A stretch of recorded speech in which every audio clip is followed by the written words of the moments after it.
سلام عزیزان. روش تهیه یه ژنراتور کوچیک تولید برق بدون هیچ باتری، بدون هیچ برق. فقط اینو دور میدیم، برق 220 تولید میکنه و لامپ روشن میشه. وسایل مورد نیاز: یه دونه از این حباب لامپیا، لامپ یه بار مصرفا حبابشه. یه دونه از این موتور گیربکس های پنکه، تو مایکروویو و مایکروفر هم استفاده میشه.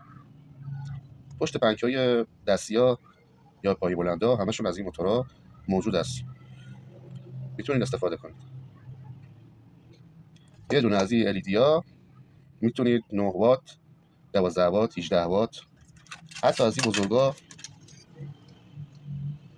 وات بالا 20 25 30 40 حتی از اینا میتونید بهش وصل کنید، چون 220 ولت قشنگ جواب میده. حتی من پروژکتور رو بهش وصل کردم، خیلی عالی نور داده، جواب داده.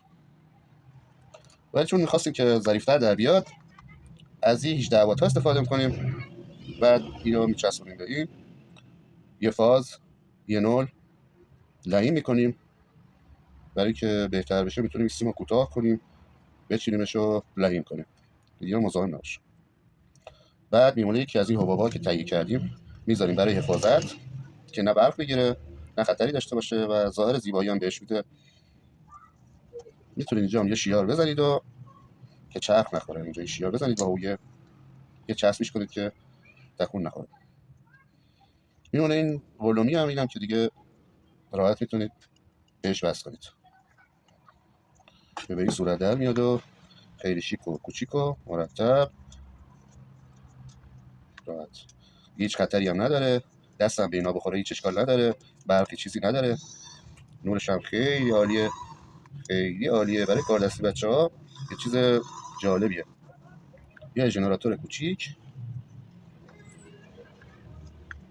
برای تولید برق، لامپ خیلی خوشگله. اینجا هم هیچ خطری نداره، دست بزنید روشن هم باشه هیچ مشکل نداره.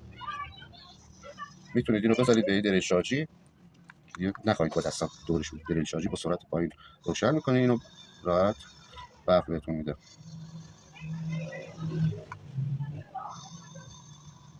اگه سوالی مشکلی چیزی هم داشتین در خدمتتونم. موفق و پیروز باشید.